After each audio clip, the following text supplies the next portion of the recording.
Everyone, रघुवर GK में आप सभी का स्वागत है। आज हम लोग बिहार बीएड में पूछे जा सकने वाले 20 महत्वपूर्ण प्रश्नों को देखेंगे जो आपके एग्जाम के लिए काफ़ी महत्वपूर्ण है। तो आप वीडियो को अंत तक देखें और वीडियो पसंद आए तो चैनल को सब्सक्राइब जरूर करें। तो चलिए आज का क्लास हम स्टार्ट करते हैं। हमारा पहला प्रश्न है, संविधान सभा को किसने मूर्त रूप प्रदान किया। हमें बताना है कि संविधान सभा को किसने मूर्त रूप प्रदान किया था। तो इस प्रश्न का सही उत्तर हो जाएगा ऑप्शन ए, पंडित जवाहरलाल नेहरू। तो पंडित जवाहरलाल नेहरू ने संविधान सभा को मूर्त रूप प्रदान किया था। अगला प्रश्न है, संविधान के प्रारूप पर कुल कितने दिनों तक बहस हुआ। हमें बताना है कि संविधान के प्रारूप पर कुल कितने दिनों तक बहस हुआ। तो संविधान के प्रारूप पर आपका 114 दिनों तक बहस हुआ था। तो ऑप्शन डी हमारा सही उत्तर हो जाएगा कि संविधान के प्रारूप पर कुल 114 दिनों तक बहस हुआ था। चलिए अगले प्रश्न की ओर बढ़ते हैं। हमारा अगला प्रश्न है, भारतीय संविधान सभा की स्थापना कब हुई। हमें बताना है कि भारतीय संविधान सभा की स्थापना कब हुई थी। तो भारतीय संविधान सभा की स्थापना 9 दिसंबर 1946 को की गई थी और इस दिन आपका 9 दिसंबर 1946 को संविधान सभा के अस्थायी अध्यक्ष के रूप में डॉक्टर सच्चिदानंद सिन्हा को चुना गया था और इसके बाद 11 दिसंबर 1946 को डॉक्टर राजेंद्र प्रसाद को अस्थायी अध्यक्ष के रूप में चुन लिया गया। तो आप इसे ध्यान रखेंगे कि संविधान सभा के अस्थायी अध्यक्ष कौन थे। तो अस्थायी अध्यक्ष आपका सच्चिदानंद सिन्हा थे और अस्थायी अध्यक्ष कौन थे। तो अस्थायी अध्यक्ष आपका डॉक्टर राजेंद्र प्रसाद थे। कोई भी प्रश्न आपसे पूछा जा सकता है, इसीलिए आपको हर प्रश्न पे ध्यान देना होगा। अगला प्रश्न है, संविधान सभा का संवैधानिक सलाहकार किसे नियुक्त किया गया था। हमें बताना है कि संविधान सभा का संवैधानिक सलाहकार किसे नियुक्त किया गया था। तो इस प्रश्न का सही उत्तर हो जाएगा ऑप्शन बी, बी.एन. राव। तो बी.एन. राव को आपका संविधान सभा का संवैधानिक सलाहकार नियुक्त किया गया था। चलिए अगले प्रश्न की ओर बढ़ते हैं। हमारा अगला 5 नंबर प्रश्न है, भारतीय संविधान सभा की प्रारूप समिति के अध्यक्ष कौन थे।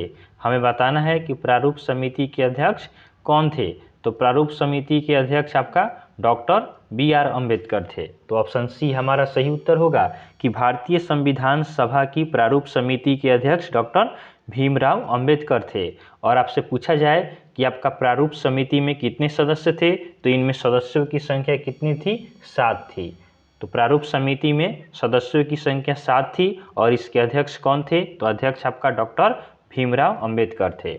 चलिए अगले प्रश्न की ओर बढ़ते हैं। हमारा अगला प्रश्न है, संविधान की प्रारूप समिति के समक्ष प्रस्तावना का प्रस्ताव किसने रखा। हमें बताना है कि संविधान की प्रारूप समिति के समक्ष प्रस्तावना का प्रस्ताव किसने रखा। तो प्रस्तावना का प्रस्ताव आपका पंडित जवाहरलाल नेहरू ने रखा था। तो ऑप्शन ए हमारा सही उत्तर हो जाएगा कि संविधान की प्रारूप समिति के समक्ष प्रस्तावना का प्रस्ताव पंडित जवाहरलाल नेहरू ने रखा था। अगला प्रश्न है, संविधान निर्मात्री सभा में झंडा समिति के अध्यक्ष थे। हमें बताना है कि झंडा समिति के अध्यक्ष कौन थे। तो झंडा समिति के अध्यक्ष आपका जे.बी. कृपलानी थे। तो ऑप्शन डी हमारा सही उत्तर हो जाएगा कि झंडा समिति के अध्यक्ष जे.बी. कृपलानी थे। चलिए अगले प्रश्न की ओर बढ़ते हैं। हमारा अगला 8 नंबर प्रश्न है, संविधान सभा ने संविधान को अंतिम रूप से किस दिन पारित किया। हमें बताना है कि संविधान सभा ने संविधान को अंतिम रूप से किस दिन पारित किया था। तो इसका सही उत्तर हो जाएगा ऑप्शन बी, 26 नवंबर 1949 को। और अगर आपसे पूछा जाए कि संविधान कब लागू हुआ, तब आप बताएंगे 26 जनवरी 1950 को लागू किया गया था। अगला प्रश्न है, संविधान सभा के कितने उपस्थित सदस्यों ने संविधान पर हस्ताक्षर किया। संविधान सभा के कितने उपस्थित सदस्यों ने संविधान पर हस्ताक्षर किया। तो संविधान सभा के सदस्यों ने 24 जनवरी 1950 को कुल 284 सदस्यों ने इस पे हस्ताक्षर किया। तो ऑप्शन सी हमारा सही उत्तर हो जाएगा कि संविधान सभा के 284 उपस्थित सदस्यों ने संविधान पर हस्ताक्षर किया था। और आपसे पूछा जाए किस दिन हस्ताक्षर किया, तो 24 जनवरी 1950 को। चलिए अगले प्रश्न की ओर बढ़ते हैं। हमारा अगला 10 नंबर प्रश्न है, भारतीय संविधान के किस भाग को उसकी आत्मा की संज्ञा प्रदान की गई है। हमें बताना है कि भारतीय संविधान के किस भाग को उसकी आत्मा कही जाती है, तो भारतीय संविधान की प्रस्तावना को उसकी आत्मा कही जाती है। हम प्रस्तावना से ही समझ सकते हैं कि संविधान किस प्रकार का है, इसीलिए प्रस्तावना को संविधान की आत्मा मानी गई है। चलिए अगले प्रश्न की ओर बढ़ते हैं। हमारा अगला प्रश्न है, किस वर्ष भारत एक प्रभुत्व संपन्न प्रजातांत्रिक गणराज्य बना? तो हमें बताना है किस वर्ष भारत एक प्रभुत्व संपन्न प्रजातांत्रिक गणराज्य बना।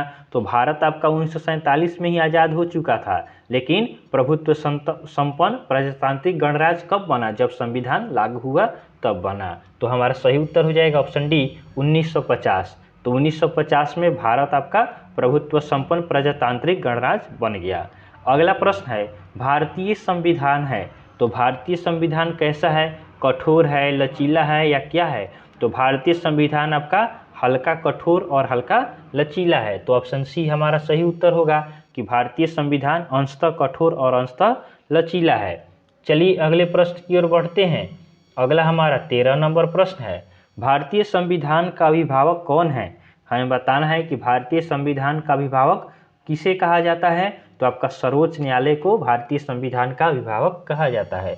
तो ऑप्शन बी हमारा सही उत्तर होगा कि भारतीय संविधान का अभिभावक सर्वोच्च न्यायालय को कहा जाता है।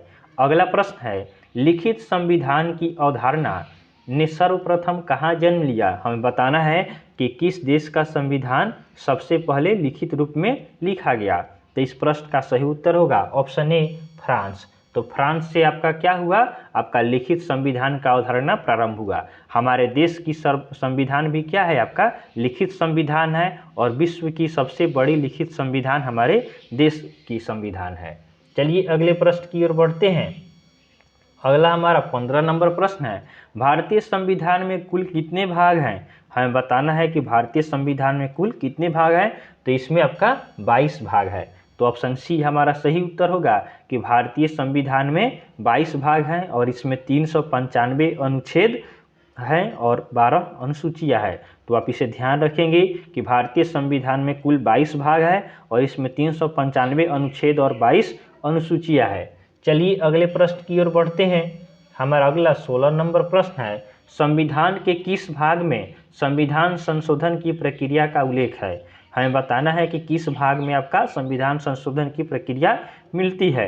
तो आपका भाग 20 के अंतर्गत संविधान में संशोधित किया जा सकता है। अब तक आपका 104 बार संशोधन किया गया है। आप इसे भी ध्यान रखेंगे कि संविधान के किस भाग में संविधान संशोधन की प्रक्रिया का उल्लेख है।